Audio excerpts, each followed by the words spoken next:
What's up, podcast fam? Welcome back or welcome to the Uniquely Wired podcast. I'm your host, Nani.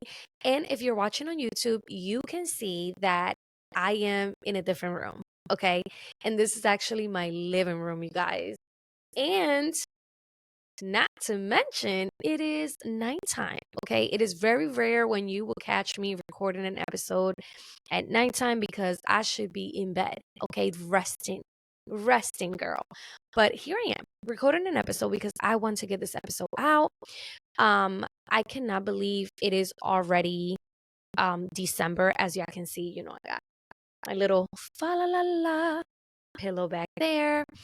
These are the colors that I went for this holiday season, which is like I feel the traditional Christmas colors like green, red, gold.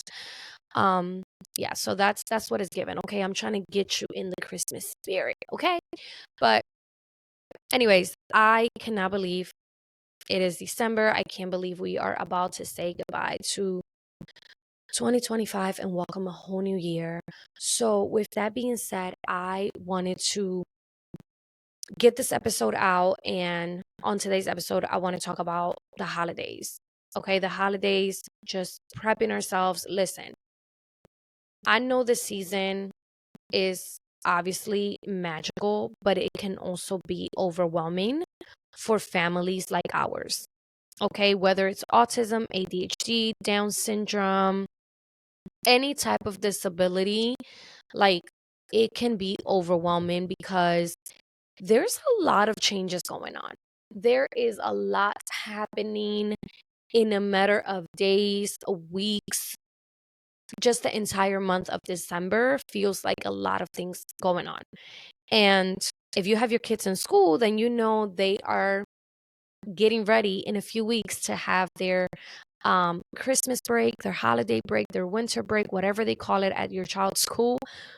But it's about to come. And I don't know about your kids, but my kids, it becomes a lot. There's a lot of changes going on. The routine changes up for a good 2 weeks. Yeah. So there's a lot. So take this episode as a pep talk. Okay. Take it as a pep talk. Take it as a guide. Okay. And also a reminder that your family is not too much. Your children are not too much. Your child is not too much. You are just simply uniquely wired. Your child is uniquely wired, and they deserve support and not shame.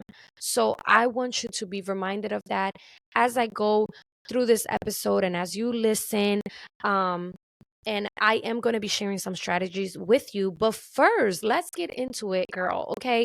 Why are the holidays so hard for many autistic individuals? And sorry, you guys are probably going to hear that. Me switching arms because, first of all, this mic, girl, this mic is heavy. Okay, it's heavy. It might not look heavy, but it's heavy, girl. Okay, which is why typically I have it on the stand, but I didn't feel like doing all that. So we're just going to deal with it. So, yeah. So, why can holidays be overwhelming for autistic individuals? First of all, holiday disrupts everything. Okay, disrupts everything. And here's a couple things. Routines change. People come over, new smells, new foods, lights, noises, pressure to socialize, expectations to hug, talk, or participate. And this also depends on like your family, your culture, the dynamic you guys got going on, what your family expects from your child or even from you. So, take this as whatever that looks like for your family. Okay. Loud environments and just a lot of unpredictable things going on. But none of these are bad behaviors. Okay. These are neurological responses to change and sensory overload. Okay. So keep that in mind. Now, preparing your child at home or visiting. Here it goes. One, I'm going to give you three things. One, visual prep. Make those visuals, girl. And if they have a device, an AAC device, put those visuals in there. Okay, you can actually create a group under like the Christmas holiday tab. You can create a new page within that page, if I'm not mistaken, and just create visuals. Whether you're going to auntie's house, grandma's house, I don't know, wherever you're going to see the lights, you're going to the farm, you're going somewhere, just put it there. Another one is number 2, sensory prep. Just prep it up, okay? Have a sensory safe space for them, especially if you're going to someone's house. Make sure that there is an area that you can take your child so they can decompress throughout the event, throughout the family gathering, the fellowship. Bring their fidgets, bring noise canceling headphones, anything that's going to be comforting to them and familiar, because that's very important. And 3, give them a safe escape. Again, a safe room. If you go to like a family member's house or a friend's house, if they have a guest room, that's a plus. But if not, just asking them, like, ask them. Don't be afraid to ask them, because you want to make sure your child is comfortable and you also want to be comfortable. You don't want to have to just leave just because there's no safety for your child. So make sure you plan that and prep that ahead of time. Preparing your family members. This one is a big one, okay? This one is a big one.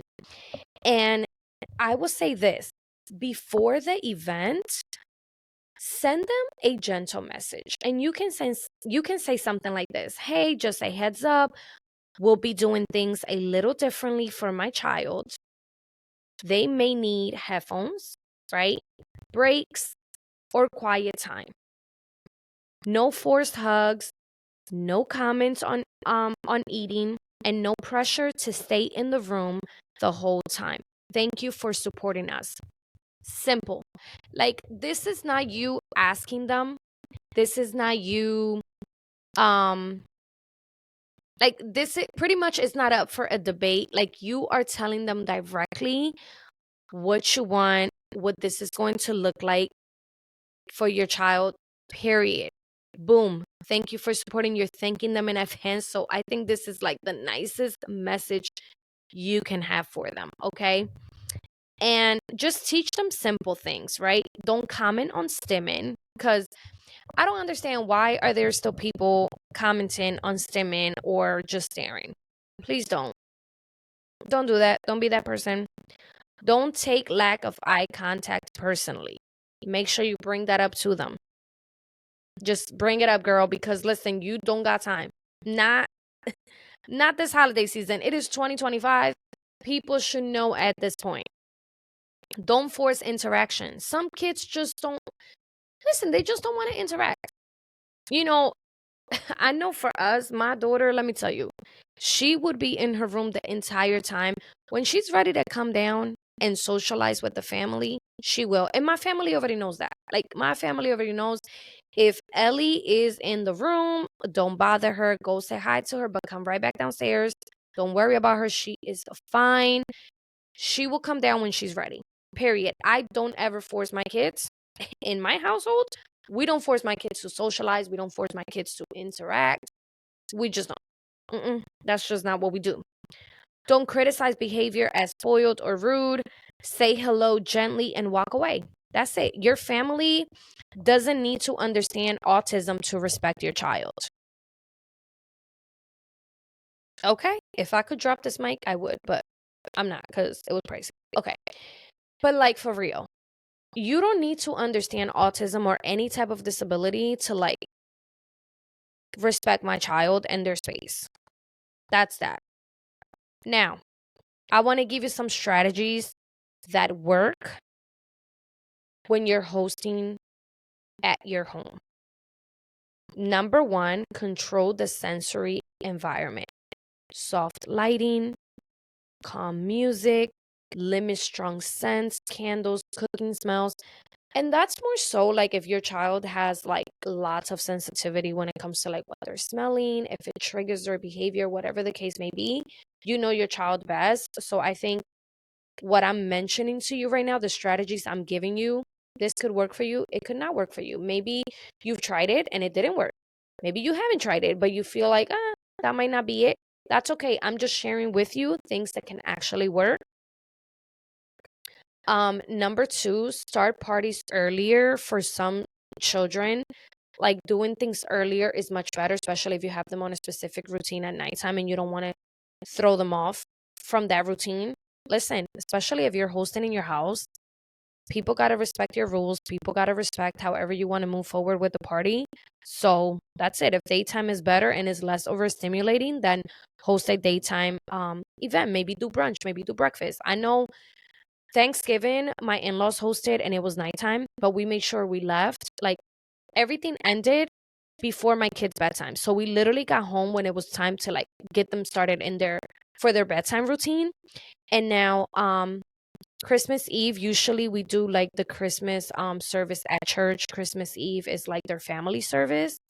And then we've been doing for the past few years, we end up doing a restaurant. You know, we eat somewhere right after service at church the 24th, and then the 25th my family comes over for, you know, gifts and also for breakfast.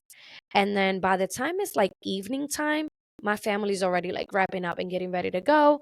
So, you know, that's just how it has worked for us for the past few years. So we have just been, and when I say we, I mean, you know, my husband and I, we have just been very intentional on just keeping things as simple as possible for our kids.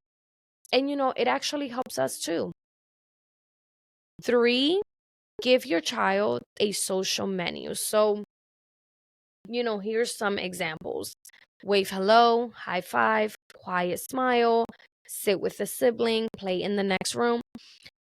That's more, um, maybe if your child doesn't have an AAC, but even if they do, you can kind of use this. But really, any form of connection counts. Four, food flexibility. Don't stress about traditional plates. I'm telling you, don't stress about it. It's not worth it. Um, I know this Thanksgiving, I was very like, excuse me, I was very like I was adamant about like I even took the plate with me. It's like a plate of like three different sections. I brought it with me to my in-laws' house. First of all, I was just hopeful and I was really wanting to have Jacob try like some of the stuff, even if he just touched it or smell it, but he was not for it. And honestly, there was a lot going on. So I feel like, okay, why was I even trying that? Because there was just too much going on. There was music on, there were people being extremely loud in each other's faces. We were playing games, we were just laughing, doing all the things. He was like, girl, please, I don't got time for you to put this food in my face, okay? Today is not the day, mom. And that's okay. You know, he didn't literally tell me that because you guys know he's not speaking right now. But like, I could just, like, I could just picture him maybe telling me that at some point, like, girl, no, not interested, not doing it. So I wanted to respect that space. And part of me was a little sad, but at the same time, I wanted to make sure that, like, listen, I got to be understanding, I got to respect his space. And today is just not that day. Because listen, if they eat nuggets, mac and cheese, whatever, God bless, God bless it. Feed the child. Okay, feed the child. And five, have an early exit plan. Even in your own home, they can retreat. So you know that's very important. Now let's talk about visiting family. This is often the hardest, I feel. So, one, I would say arrive early if you are spending the holidays at a family house, if you are traveling, you know, staying in a different state, different house, like that could be a lot. So, try to arrive early. Kids, I think, adjust better to the environment. Um, just when you're there, like at an earlier time, especially before everybody in the family starts to come. Number two, bring a holiday survival bag. Okay, this includes headphones, snacks, fidget toys, tablet, change of clothes, weighted lap pad, their favorite small toy, whatever it is, their comfort item. Um, just call that your holiday survival bag. Okay. Three, pick the quietest seat in the house. Um, corner of the living room, far from speakers or kitchen noise. Four, give your child job roles. This helps them feel included without pressure. So help bring the napkins, you know, give people their plates, give people their utensils. Want to take pictures, just include them in the holiday event. Don't just get to the place wherever you're going, or have people come to your house if you are hosting and just kind of like have your child feel excluded, because I also don't think that's okay. So I think making sure they feel included is huge. So I know my daughter loves helping like cook and just being in the kitchen, even if she's not able to have a full conversation with us, but she just loves that. So I know last Christmas we baked, and she baked with both of her grandmoms, and it was so cute. I think this year we're gonna do the same thing because it was just so much fun. And 5, take breaks before they melt down. Take breaks, girl. Every 20 to 45 minutes or 30 minutes, step outside or go to the car. Um, Preventative regulation is powerful. And I've been working on that myself. And listen, last but not least, I would say protecting your peace as a parent. Okay, protecting your peace as a parent. And how can you do this? 1, give yourself permission to leave early. 2, you don't owe explanations to anyone. 3, you don't need to prove your child's progress. 4, you don't need to apologize for your child's needs. 5, you don't need to participate in everything. You don't need to say yes to every gathering, to every dinner, every brunch, every breakfast. Girl, you don't have to say yes to everything.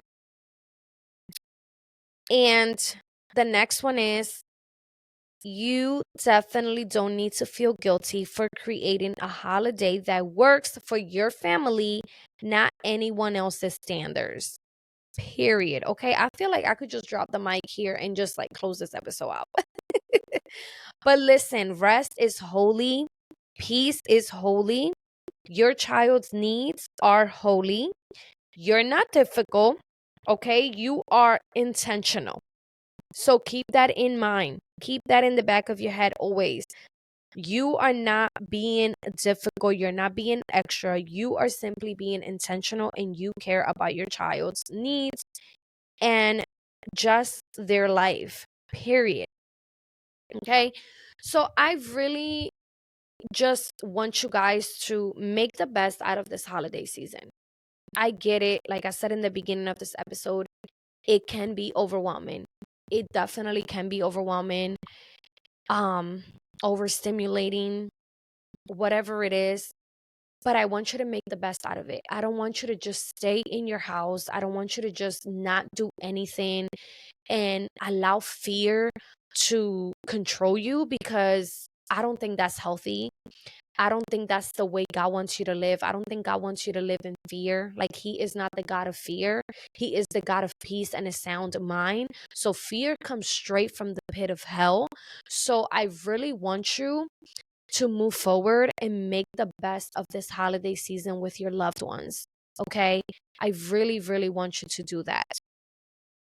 And this is the last episode of 2025, the last episode before we enter the new year. There will be some changes coming, you guys, with the podcast, but I will fill you guys in more on that come the new year. But yes, I really pray you guys have a wonderful holiday season. Just get ready. I don't know if you are in a state, the snows, but we are going to be getting snow very soon. And to be honest, I'm really hoping for a white Christmas. We didn't have a white Christmas last year. So I'm like, okay, I think, come on, God. I think it's about time we get some white Christmas. Nothing crazy. Okay, nothing crazy. But just white enough to where it really feels like that most wonderful time of the year. Okay, guys. So before we wrap up this episode, I wrote something here on my notes that I want to share with you. And that is that you're doing an amazing job. Girl, you have killed it this year. Okay. You did the thing. Okay. Mom and dad, you did it.